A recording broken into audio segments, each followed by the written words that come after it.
The adult beverages are poured. The kids are asleep. Welcome to New Dad Gaming. It's a show about fatherhood, gaming, and new fathers figuring out their gaming lives.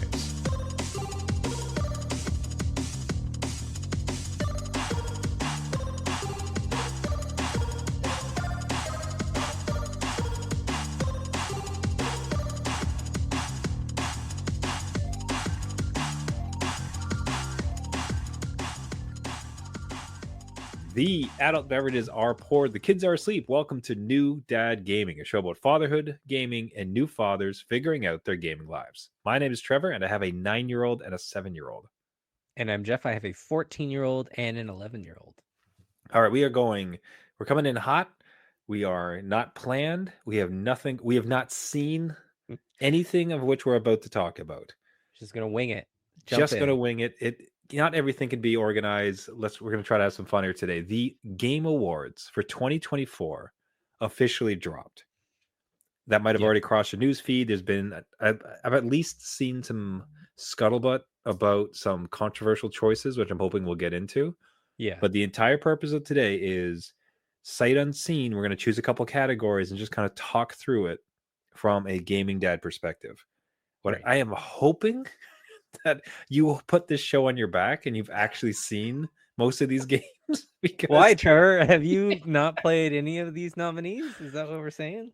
So I was in Marvel Snapland for most of my year, which maybe if it's there, I could speak to it, but I did not have a good year for games. So I am hoping you're closer to the cusp/cutting edge than I am.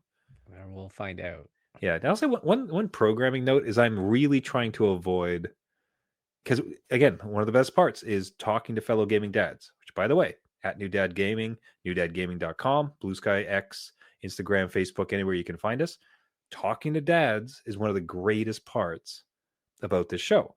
And what becomes apparent is that there's a lot of gaming dads who are very good at video games. Yes. They carve out time. They're very talented at it. So what I was finding myself saying was like, oh, as a gaming dad, we don't have time. It's like, no, some dads have their act together and they appropriately put time into their hobbies. So I'm trying to now make it more this dad. Okay, yes, that's a good change. Yeah, that's minor programming note. But and also call it Gaming Dad. If you have any thoughts about this, I almost want to do a Gaming Dad version of our own, like the Gaming Dad Awards, see if we can get enough votes to have some sort of consensus on gaming dads for the best of 2024. So pay attention to their socials, and otherwise write into us at New Dad Gaming, newdadgaming.com. All right, going in hot. Let's figure it out. So they have all right. 2024. This is the official thegameawards.com. We have a bunch of categories and two ways to strike it. It's either that we put the Game of the Year award, which is maybe the most interesting one, at the top or at the end. Like, what do you think? Well, I don't know what else you're gonna pick, so I would just jump in with Game of the Year. Okay. So anybody listening, after if there's nothing else interesting about this show, we can respect the time and they get out. Okay, so let's hit that one first. So we were going in hot with 2024 Game of the Year. All right, we can talk about these. We're good. We're doing it, guys. You have something. All right. No, we have all of them. Yeah. Well, we're doing it. Okay. Yeah. Game of the Year 2024. The nominees are Astrobot, Balatro, Black Myth Wukong, Elden Ring Shadow of the Erd Tree, so that's DLC, Final Fantasy VII Rebirth, and Metaphor Refantasio. Yeah. Now, did you touch that one? The Fantasio? Yeah, there's a demo. So just quickly on that, there's a demo that's like 12 hours long. So you can kind of get a sense for the game. It'll take like a month for me to play through that. That's fantastic. Yeah. Man, the year of demos. That's what I hope one of these awards is for demos, because that would what be a good. banger year. Okay, hot take. What would you award for this game of the year? My hot take is Rebirth. Okay. Or Astrobot. It's very close for me. Mm. But I did love Rebirth and how they captured everything in that original game that came out. Amazing. Shining. Okay, so I would say my problem is the only the only ones of these that I played was Mhm. Balatro. Okay.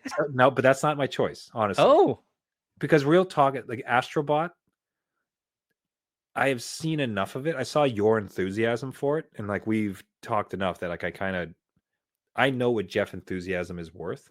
yeah. So to see you heap the praise upon it that you did, and also if anything, it's like the type of praise that this game got, where it's like this game is nothing but a love letter to gaming. This game is so much fun and diverse, and it's crazy. Like what a great! There was so much warmth and happiness around it Yeah. that for me that just it reconfirms the entire purpose of gaming as far as this like fun, wonderful, amazing like hobby. And I think about, especially kind of from the dad side of things, like this is going to be an immediate pickup for anybody that, in fact, like just last show we asked like, hey, I got no PS5, what do I get for me and my kids? Like Astrobot, like immediately, right? Yeah. So for that reason my vote would go with Astrobot.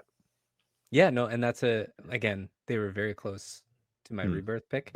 And Astrobot, hopefully this solidifies, it for PlayStation, like, hey, give these guys some budget and do some more of these platformers because like you said, lots of love in there. It hits on all age levels, dads, kids, whatever, right? There's something for everyone in that one. Yeah, absolutely. So great.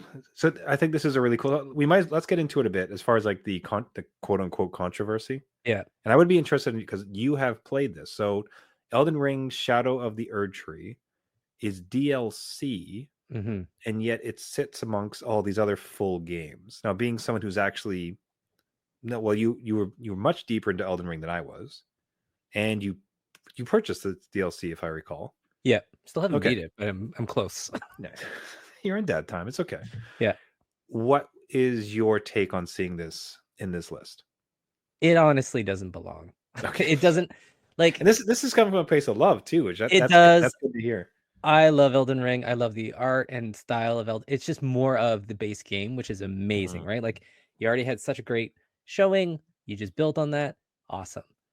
Do I think that it's fair that this is all of a sudden recognized? Like all of the sudden the rules are bent to allow Elden Ring here is weird to me. Because we've Yeah. had many other DLCs that have been of that caliber before. And they're not in Game of the Year because they were DLC. They're that's an expansion pack. You don't get that. Like I think Cyberpunk had one of the best DLCs that people have had, and no, it wasn't there. So I don't know why the rules changed so much for this. And then why not consider early access and other games that are like in development because kind of open the floodgates a little bit with this. So Gotcha. Yeah, that's fair. I'm slightly of two minds, because if somebody because even with that title, in very many ways it felt like an entire new game. So it wasn't DLC in the sense that here is a mission and shiny armor. Like it was very much like a love letter to that game, and they'd already built. If anything, the only thing I like about it is that after a studio has spent so much time building a world, building a lore, building all the mechanics of the game, like they already have the engine. Like it would be cool to see them continually put more craft into it, right? To take more out of that world and almost be incentivized to like, look, don't keep doing this every 3 years. Don't just completely rebuild something every 3 years. Like if it's good and there's more to tell, like just put more into what already exists, and everybody can maybe get more out of that world that they love. for sure. Like I'm all for like again, just spending time on more of the world, more of the story. Continue it, right? Oh, why not just make a different category? Why not just include other DLCs that are of the same kind of like you kind of push people in that direction. Like, hey, you could be recognized for this if you really spend the amount of time Elden Ring did with their DLC and not just give you weapons or stickers, right? Or dance moves. Like, hey, fair point. Now, we're last one. I want to move on because there's a whole lot of categories. I think a lot of them will be fun. That's the one that you like the most. Which one do you think is actually going to win? That's actually going to win? Yeah, what do you think's actually going to win? I think Balatro will actually take it. No, a mobile game? Well, actually, no, it started on PC. Yeah. Interesting. I would love if Metaphor took it because again, the demo time and just the writing it's great, but that's not everybody. Like that's up against Astrobot, which has its own thing. So I Hmm. think Balatro really took a hold of a lot of people, and again the addiction of it. Like I don't know, like Interesting. I wouldn't want to be a judge because I would go back and forth. It would be like no consensus at all. Hmm. Yeah, the two for me that I think are going to take is I think the two strongest contenders are going to be Astrobot or Black Myth Wukong. See, that's interesting because that's the lowest rated game up there. Oh, interesting. So It just felt like a critical darling. Like it was a new since there isn't an actual Elden Ring on here, like a new Elden Ring. It's like that's the new Elden Ring, there you and go. it's a serious game as opposed to like quote unquote a kiddie game that is Astrobot. So and then it's like I was like, oh look at us, we're taking this famous myth and this legend of the Monkey King and we're doing it again. So it almost in an attempt to appear overly serious, I think like that's the one that they're going to put it onto. Could be like. So that what I'll even say like I will bet we should cover our like We should. well yeah we should try to like get this on record. Well, Okay. we're recording a podcast. That's our record. My bet, and you have to choose one too. My bet is Black Myth Wukong takes it. I like Astrobot the best, but I think Wukong will take it. What do you think? I really think Balatro is going to take it. Good, bold choice. I like it. I didn't even like that game, but I never even played Wukong, but it's like you were reading the tea leaves, so this is all good. All right, best game direction, best narrative. Although you tell me if something really speaks to you, let me know because I'm going to be just kind of going fast and furious. Game direction, narrative, art direction, score and music, audio design, best performance, innovation and accessibility, games for impact, best ongoing. Okay, that one's a bit more interesting to me. Did any of the other ones speak to you? Best ongoing is the next one that I want to talk about. Best ongoing is, I think we hit that one because best score and music is Final Fantasy for me. So let's try the ongoing. All right, let's see where we got. Best ongoing. The nominees are Destiny 2, Diablo 4, Final Fantasy 14, Fortnite, and Helldivers 2. It's okay. Interesting. Man, No Man's Sky didn't make it this year. Yeah, no, which is again how ongoing can your ongoing nominees be? I don't know. Like they didn't want to nominate them because they don't want them to keep going. It's like, please stop. Yeah, you've done enough, sir. Because their updates are always insane, right? Like they add so much to the game. My just quick seeing these. Why is Helldivers 2 best ongoing? Like it was released this year, right? Like so I know you have to keep up with things. But it just seems like odd that was like ongoing game. Like I think like, oh, it's been out for a year and like you're just continually building the community after the launch year is kind of what I was taking from it. And that launched March? Yeah. I would agree with you there. That is a bizarre choice because I don't know that it'll like its player it really dropped from its peak. I'm glad to see that they seem to be continuing with it, which is great. It's a fun title. Yeah. But yeah, that's unless it lasts like at least another year, that's a little tricky to say. So I would agree with you that unless it is like it only got popular a year after release and we're misremembering it. Well, like I'm trying to like it was this year. Diablo 4 was last year because I remember you buying it. Yeah, like a fool. Yeah. And everything else is like again, Destiny 2, years and years and years. Final Fantasy 14, years and years and years. Fortnite, same thing. Then Helldivers, which is like 8 months. You're like, what? Okay. Yeah, I don't have a strong opinion on this. I would say that the Destiny 2 I've not heard. The best part is I can only take ultimately the complaints that I hear from X and Blue Sky and Reddit. To kind of like form my own opinion because I'm not really much into any of these games. All right. I enjoyed Destiny 2. Like fans of the show might remember, like I had a whole Destiny 2 phase. It was wonderful. Got my money's worth. Great game. Loved it. Diablo, same thing. Like I enjoyed it. I beat it. Like I beat the campaign and really like what they did, but just again have not dipped back in. Right. Final Fantasy tried it, pounced off it like a sucker. Oh my goodness. So But you did down a bit. Fortnite, I always appreciate. We talked on the show before about as far as any game, like at least they're doing these big, wild, crazy, silly things, which is wonderful. And the Helldivers 2 liked it, but I think that's out of the running. Doesn't count. Yeah, like it's interesting because again, for my kids, so my kids' perspective, a lot are still into Fortnite and still playing Fortnite. Like it's I don't hear much about the other games, and I know that's probably out of their age range. My 14-year-old doesn't really talk about the other ones either. So I'm wondering, Fortnite continues to like just be with kids and teens a lot. Yeah, I think for that reason alone, and again, I just saw a bunch of news come out, and it's like, oh, they're reintroducing this particular format, and they're going to be doing this, and that. Like, it is constantly in the news, and it's not just for a hit. And now the Drake pack is releasing. Like, there's just big shifts that they continually make, and for that reason, now that we said it that way, is like my vote here would be from Fortnite. Where would you land? I would agree. Again, I wouldn't. I don't know why Helldivers 2 is there, but I would do Fortnite. Well, the challenge is like if they keep doing well, it's like, so do we just give it to Fortnite every year? Yeah, exactly. I think that was the problem with No Man's Sky. They're like, no, That's enough. You've had enough, sir. Please move on. I know this buffet said all you can eat, but you've had enough. I'll tell you what. Since we just came off of that, let's go with like best community support. It's another title, best community support. And just accordingly, I'd be curious to see like how similar it is.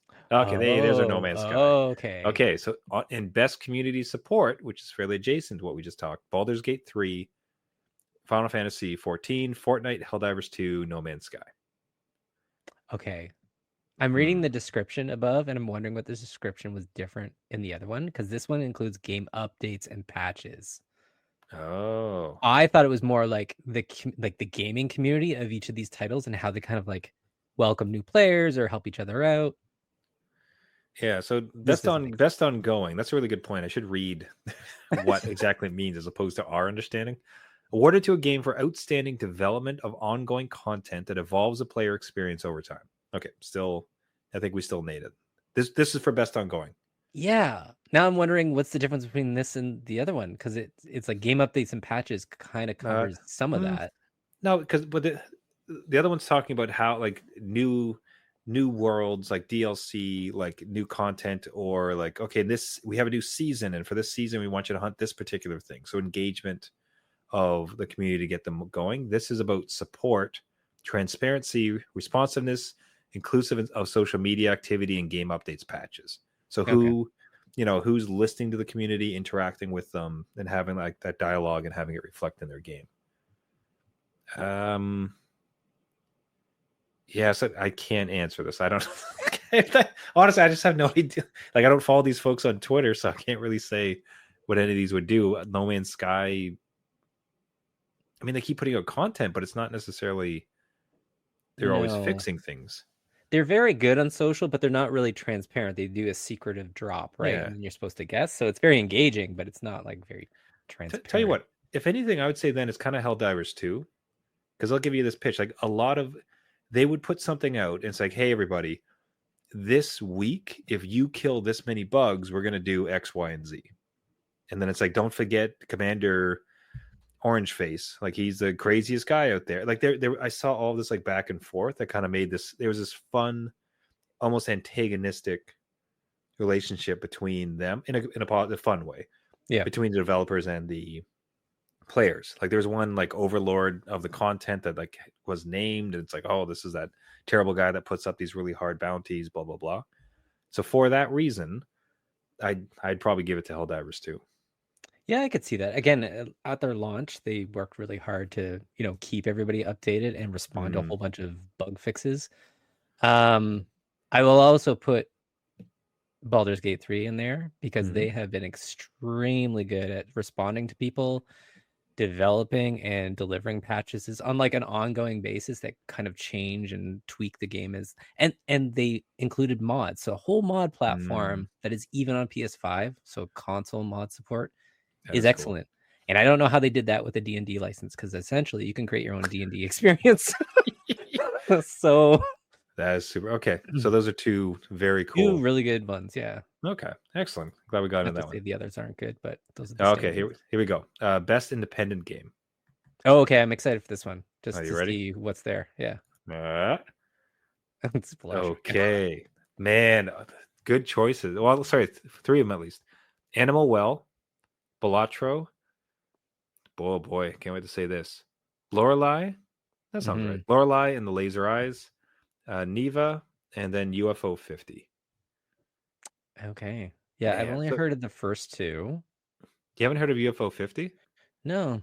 Oh my god! So we got that recommended from friend of the show, Jeremy. Shout out Jeremy, because it is literally just 50 mini games within this game, but each of them is actually like fairly like rich and interesting. So one of them, but entirely different genres. One's a old school scrolling RPG. Another one is a sports like top down shoot 'em up. Another one is a skateboarding game. Another, it's like literally just 50 titles. Oh, cool. And you Okay. zip around and just play them all. Like it's nuts.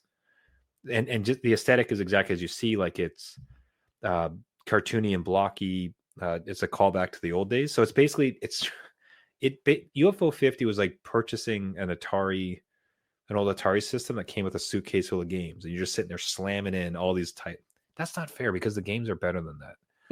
Well, because I'm thinking that was such a turnaround. That was great. I'm just thinking of like Pitfall, which is like yeah, but I get you. It's kind of like one of those, even just the Nintendo mix cartridges, right? Where they had like 50-1. There you go. That's a better one. So that is actually quite interesting. Okay.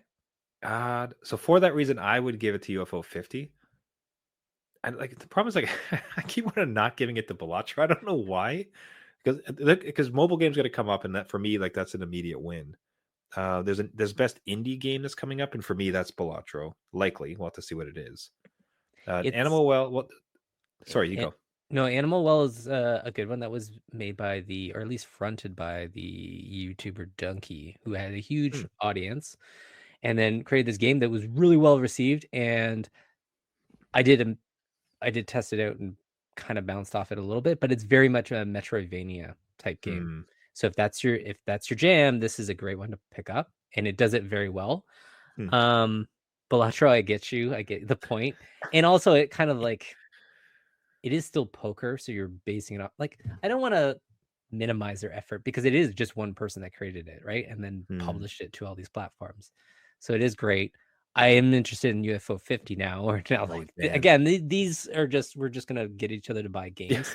So it's on my list. Sign off today and buy like, okay, we're gonna do a real small. Hold on, real small tangent. How are we doing for time? We're doing good. This show's gonna take as long as it needs to take. That's right. Just a lot. Oh, hold on. We need Jeff to buy this game. UFO 50.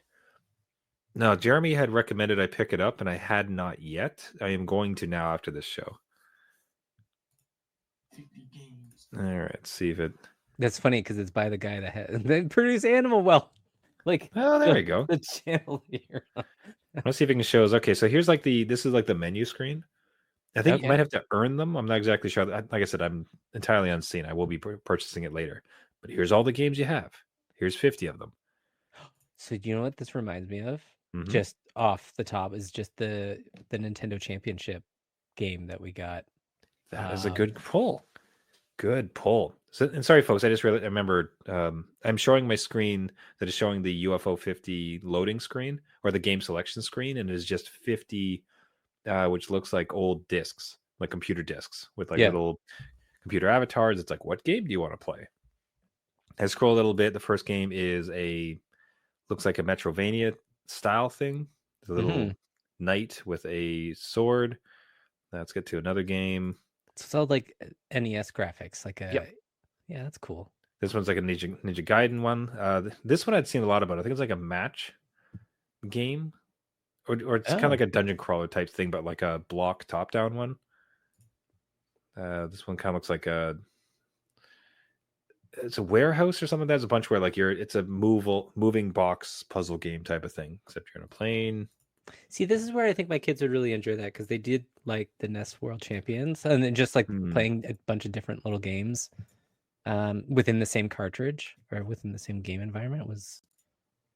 There's this one that was a old school RPG, but like in the sense where like you walk, you're behind the player and like you can only move like one scene at a time. Oh yeah. So it's first person perspective, but you can only move like one scene at a time. Like it looked really cool. This sounds like it took a lot of thought and programming to. Yeah. So I'll just build 50 games. So, Yeah. hey, that'd be Okay. my vote.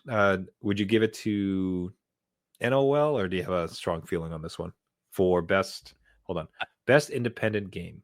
Yeah, I think what you showed me with UFO 50, I'll go that as well. I think that is a great achievement and accomplishment. And again, I think my kids would really like that. So That is, yeah, we got some purchases going, guys. We're just that's going right. great.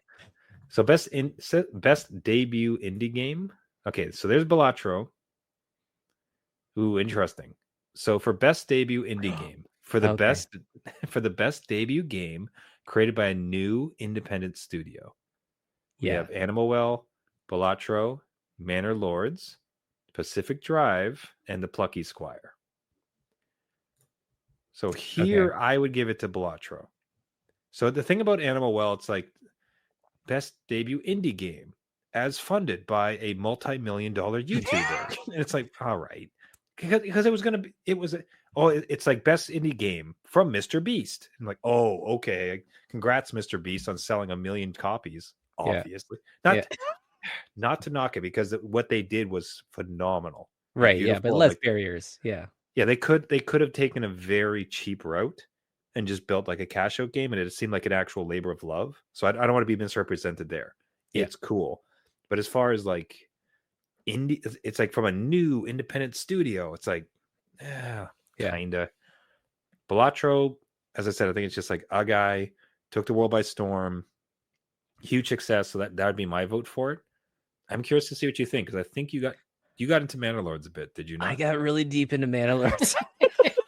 That's all about that Manor Lord life. It's so good. It's such a great game. It works like silky smooth on the Steam Deck. They actually just recoded everything and converted all their graphics in Unreal 5. So like they're constantly putting in time and effort to like change the game and add more dynamics to it. And now they got like fishing and all this other stuff. Like it's just this growing game. And if you like Civilization, kind of like little colony builders, that is your jam. That is there, like starvation and food and feeding people. Like right there. Great game. So awesome. That is really great to see. So glad to see it. This is a cool list, like across the board. So that's great. Yeah. So we got a vote for Balatro, a vote for Manor Lords. Okay, how many more rows? We've gone through 2 rows of best mobile game. We got to hit this one. Yeah, for sure. Balatro's gonna be there. So yeah, and there's Balatro. Yeah. Okay. So for best mobile game. All right. Hold on. All right. Okay, Continue. this is good. Jeff's got a divergent opinion. I like it. Yeah. No. For the best game playable on a mobile device, we have AFK Journey, Balatro, Pokemon Trading Card Game Pocket. Is that the actual name? Yes. All right. Wuthering Waves and Zenless Zone Zero. So my immediate obvious take is Balatro, but you had a moment. What did you see? Okay, so Pokemon Trading Card. I still have this on my phone. I've been playing it every day. Every day you get to open up 2 booster packs. Yeah. And for whatever reason, I get my kids involved, and like I've spent no money on this, right? It released October 30th. And as far as I know, so like for it to be here is insane. Like that just, again, it's Pokemon. I guess it gets a little head start. But it is also like very, very popular and made a ton of money for people like spending in-game currency, which you don't need to do unless you want to open more stuff. Anyway, it is very polished. It works so well. It's fun. The art is gorgeous. I still would give it to Balatro because that is such a small indie studio against this juggernaut of Pokemon. So I hope Balatro and I'm not. But in this case, this is not, because if there might have been a Final Fantasy game here, and this is like this best mobile game, and if something does really well, you want to give it to them. And I will say, as far as the Pokemon game, it's one of those ones that I've had other people outside what I would call the normal gaming influence come up to me and say, hey, have you seen this? Like, this is cool.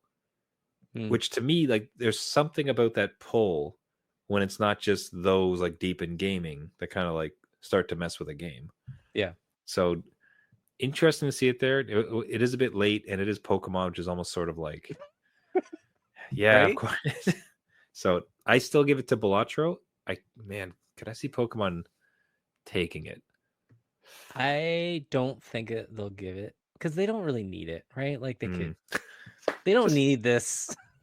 Like well, that's a whatever. kind of not just Balatro, honestly, at this point. Yeah, that's true. Okay, so moving along here, we've got through 2 rows of 4+1. So next up, I do see best VR AR. So Yeah, you you know gotta I got hit to that check one at this one out. least. Yeah, get your 2 cents in here.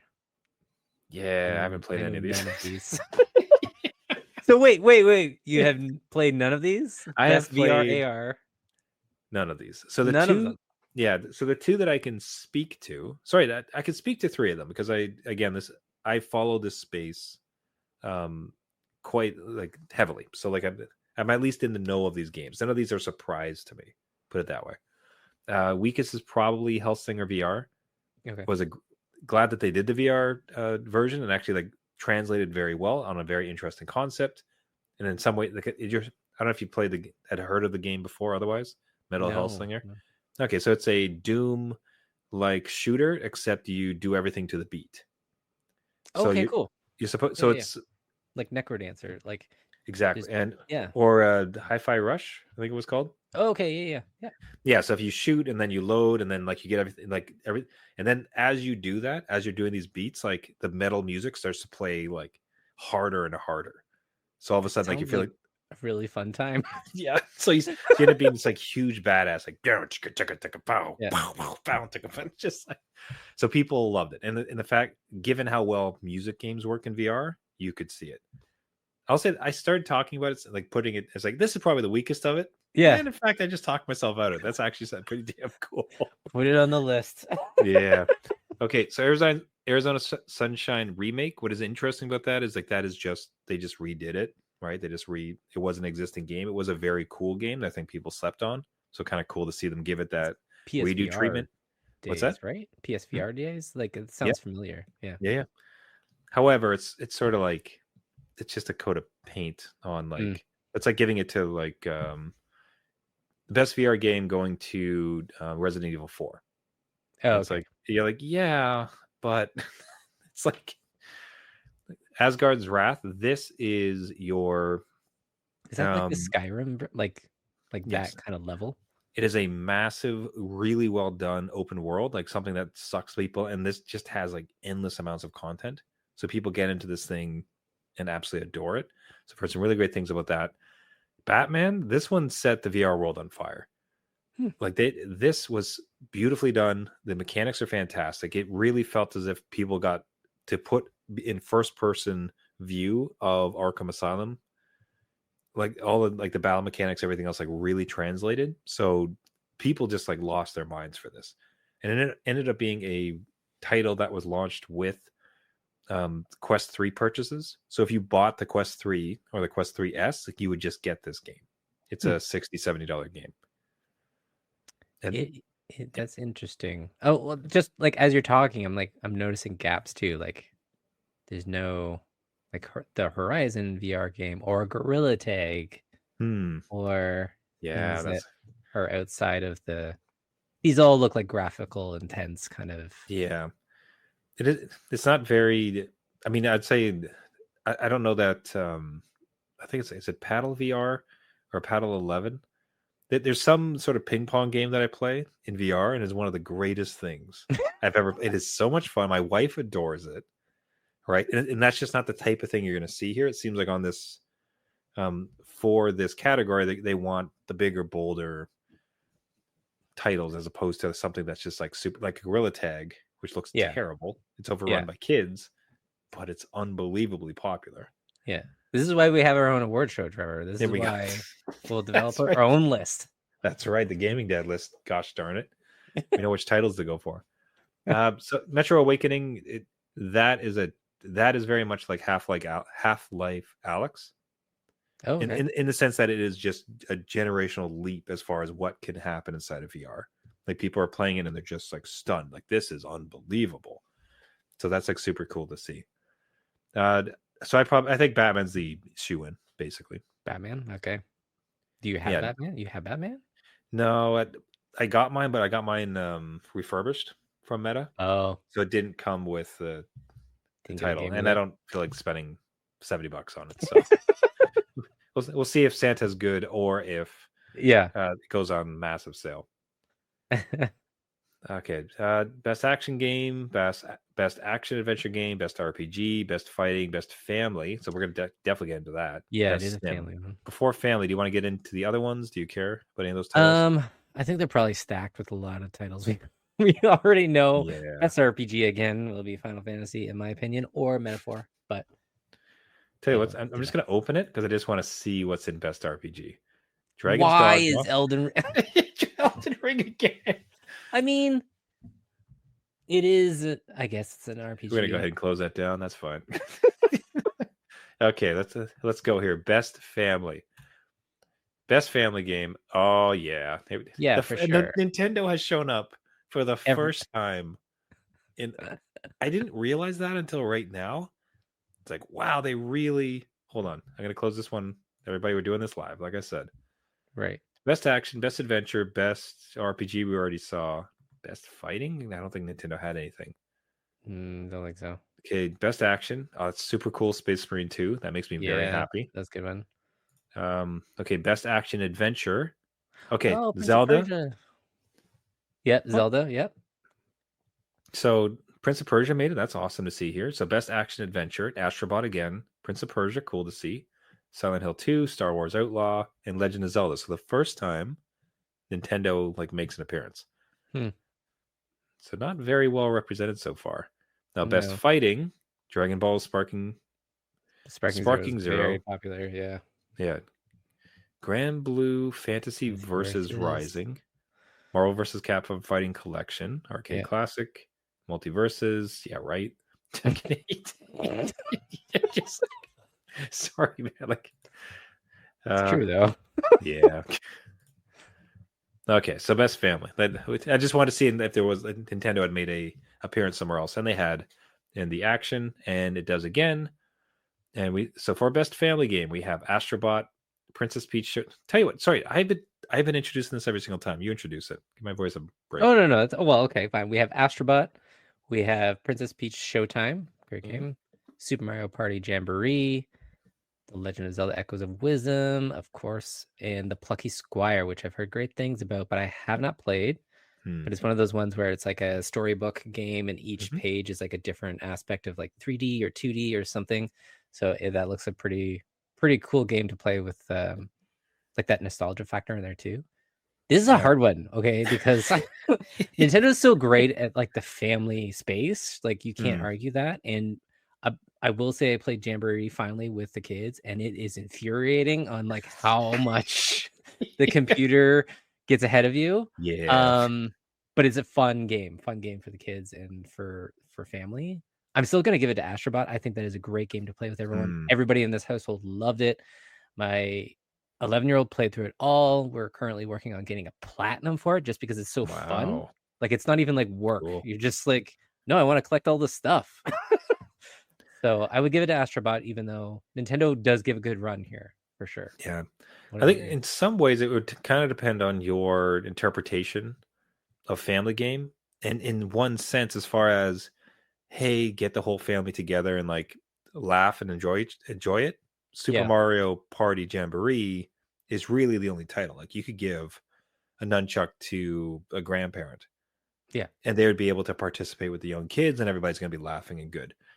For me, and for that reason, it almost kind of supersedes. And I don't know that it's fine. It's an excellent game. It's good, but it's not next level, much like an Astrobot is. Right. So that's where those two kind of land for me, where it's Jamboree is an excellent entry into an existing series, although nothing phenomenal. It is the most family approachable as far as bringing everyone together. But as far as the family friendly title, Astrobot just far and away one of the greatest experiences of the year. Oh, for sure. Again, highly recommend. Highly. If you haven't guessed. Okay, best sim strategy. Can you just peek in that one? I'm all about strategy games, so okay. It's been a good. Oh, okay, yeah. Okay, give us a read. You do this one again. Okay, Age of Mythology Retold, excellent game, nostalgia right there. I haven't purchased this remaster, but I want to because I had so many hours baked into the original game way back on PC. Frostpunk 2, again, building on what Frostpunk was, amazing game. I don't know Kunitsugami Path of the Goddess, but that looks interesting. Manor Lords, yes. Hey. Manor Lords sitting there. It's You're doing great. it. Unicorn Overlord. So if you like kind of it's almost like Final Fantasy Tactics in a way. So you build up armies and you go around the map and stuff and fight strategically with every single battle that goes on. Great game, great artwork, runs on the Switch beautifully. It's awesome. I still would give it to Manor Lords. That's the of these titles, like that's kind of the feel good story. Yeah, it's just such a breakthrough for them. So I'm happy for them to be there. Yeah, let me give you a quick aside. In VR recently, a fairly high quality title came out. VR. Let's see. Just doing a quick Google. Okay, so Triangle Strategy VR. What you have to imagine is that it is Final Fantasy Tactics, except the actual map is sitting in front of you. And you get to walk around the whole thing. You get to reach down, pick up your little guys and place them, and then do all the actions.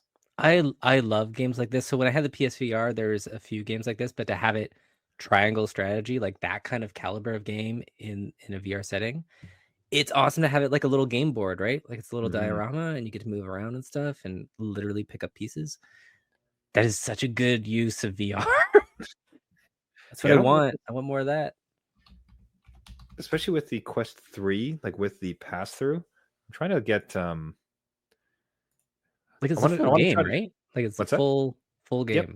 So it's like 100 hours there. Just there we go. Okay, so this is what I wanted to show. So on screen, what we have is that a woman's playing this game, and that the map that she's seeing is just like in front of her, like on her table, and she's standing up and looking around and peeking at all these things, and then placing the units physically as you would on a board.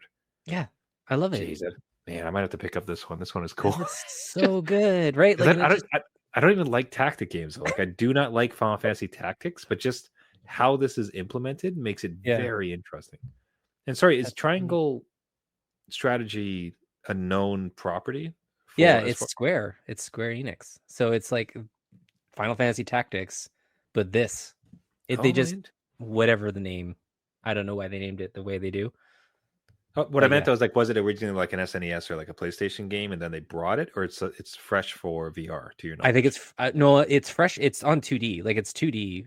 I think it's launched like that, like a year ago, maybe.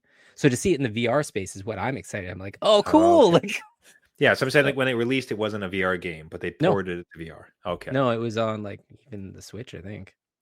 Man, this is pretty cool. I'm proud to pick this one up. That looks really awesome. Excellent. Okay. Sorry, that was a slight aside. It's almost like if there was the best VR strategy game, we'd have one. For sure. All right, we are wrapping up here. We're getting pretty close. We got best sports racing, best multiplayer. I'm a little curious about this one. I think it's gonna be a lot of the same culprits, but okay. Tell you what, I'm not even gonna read it. Don't need to see it. Sorry, you know what's there. Everybody knows what's there. Sorry, that's like lousy. Call of Duty, Black Ops 6, Helldivers 2, Super Mario Party Jamboree, Tekken 8. All right. That feels like like Tekken 8 as far as a multiplayer game. Yeah, just because the online hub that they had is weird.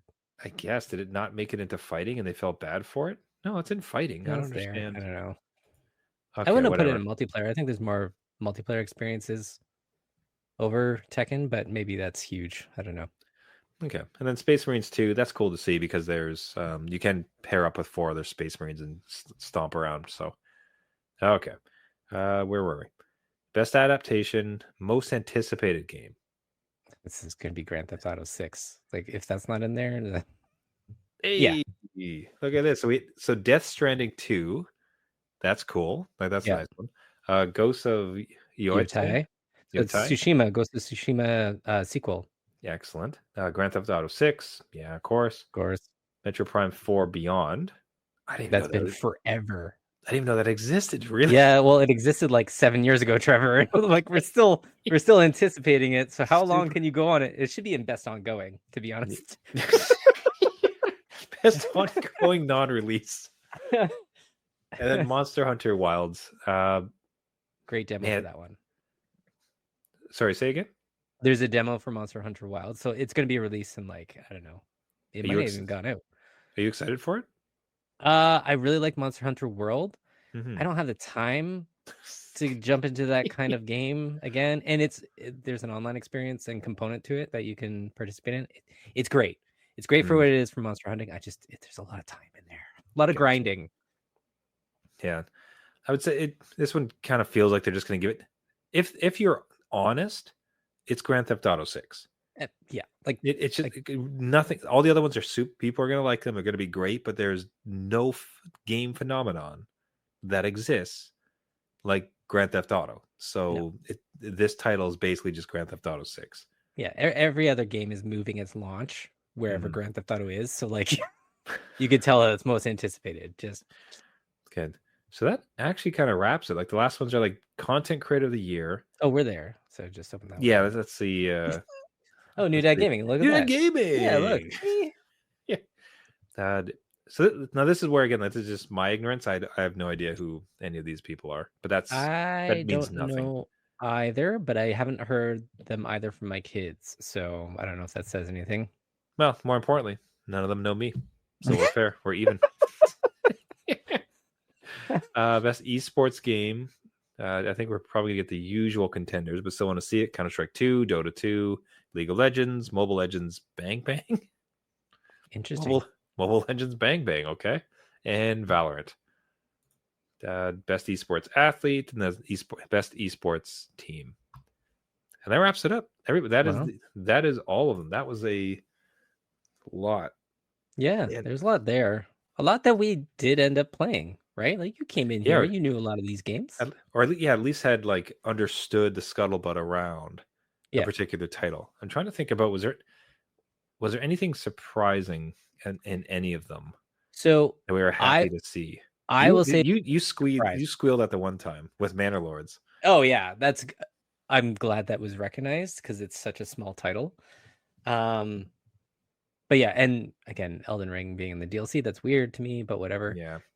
I will say that what's missing is Satisfactory, and I think I've mentioned it on the show. And you literally go around and resource collect again. No more in Sky kind of resource stuff, but more building. That launched this year. And like I have put 88 hours into that game. And I'm not saying these awards should be based on me, but like it did please a lot of people for that game to launch, and I'm surprised that it wasn't at least mentioned a little bit. But and Marvel Snap. Marvel Snap did not even make it. I think it might have been there last year for mobile game. Well, it could have been best ongoing or community, but it's not. It's not for you. Didn't get that Trevor dad vote, so it wasn't gonna make it. Yeah, I'm trying to think if there's anything else. I'm trying to, because what they have on this site, which is kind of cool, is like there's a search. So you can search for a game, a publisher, or a person. And I'm trying to think of anything that came out that I played this year that I was blown away by, that I'd like to see it rewarded. And I don't. For me, it felt like it was more of a year of like older games, basically. Like like I started half like Alex. Like I was mostly into Marvel Snap most of the year. I was playing through Final Fantasy 12, for goodness sake. So it was hard. Can't say that I'm a really good barometer of what was current this year as far as like something that was missed.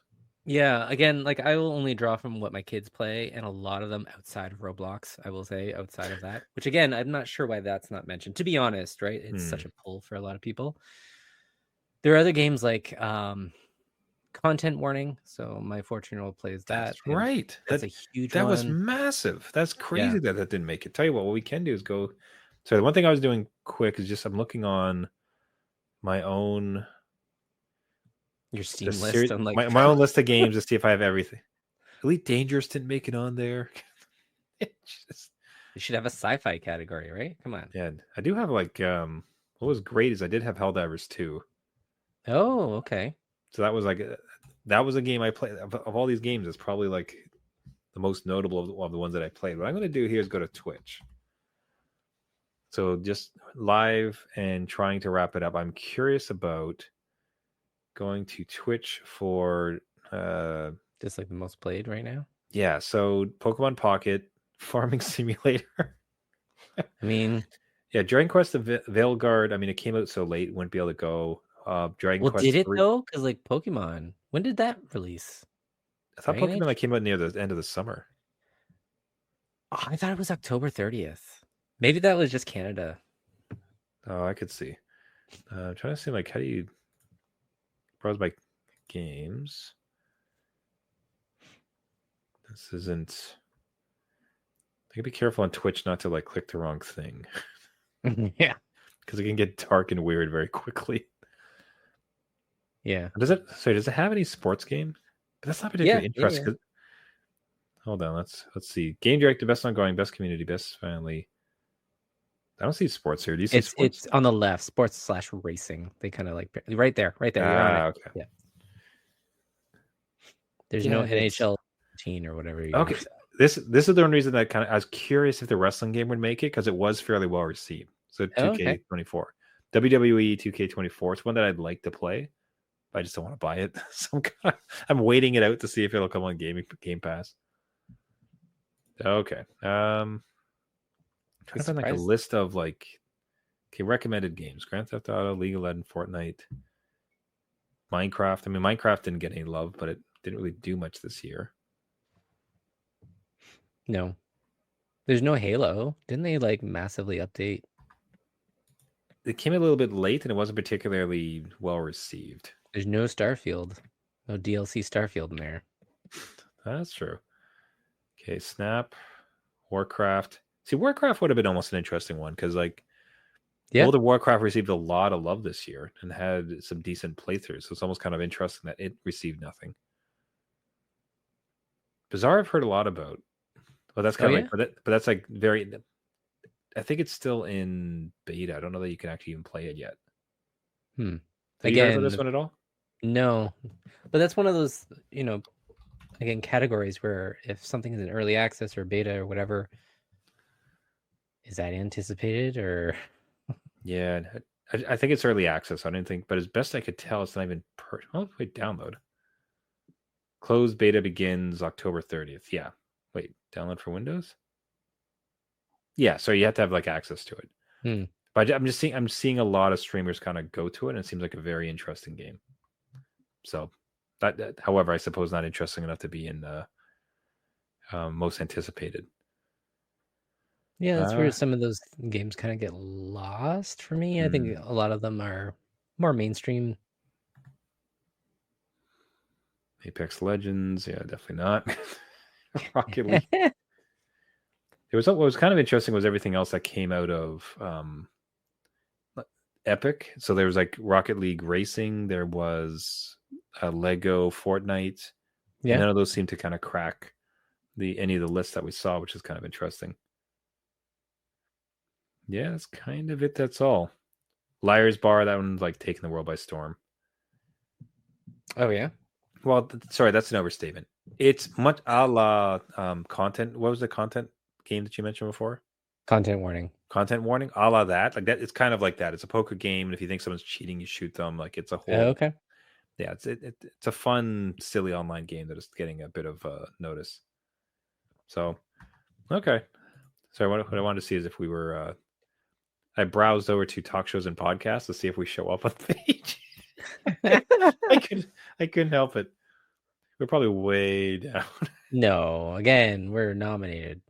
Yeah, we'll get them next year, buddy. We'll get them next year. Yeah, right. I think they should, best ongoing.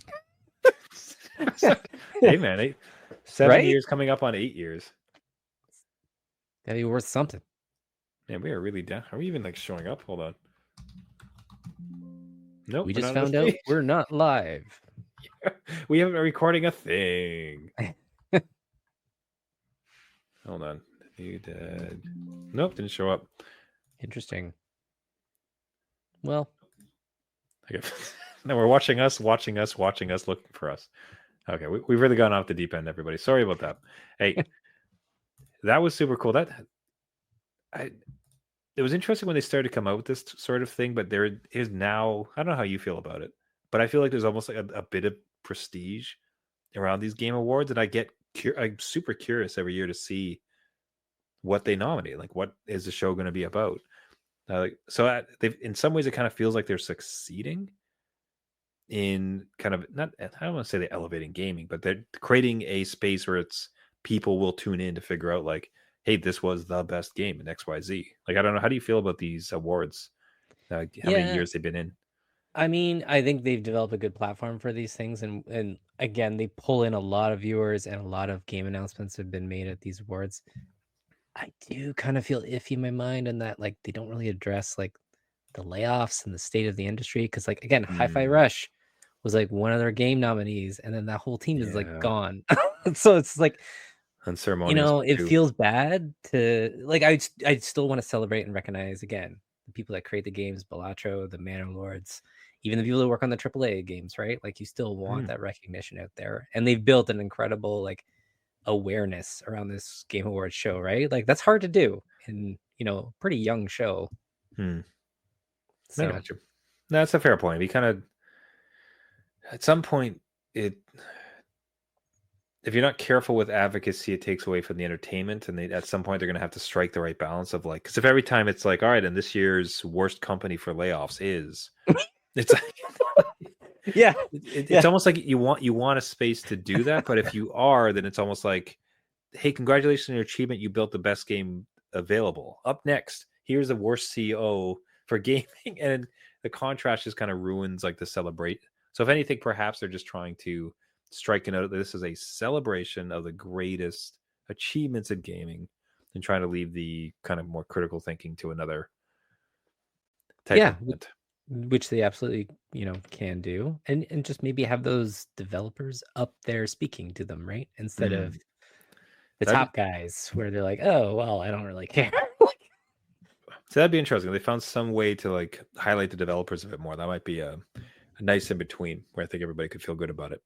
Yeah, and you get like all expenses paid trip. Well, there we go. Everybody wins. Yeah. Next year, see if we get invited to do the live coverage. Yeah, we didn't get our tickets this year. Nuts. Next year, buddy. Next year. All right. That was near an hour.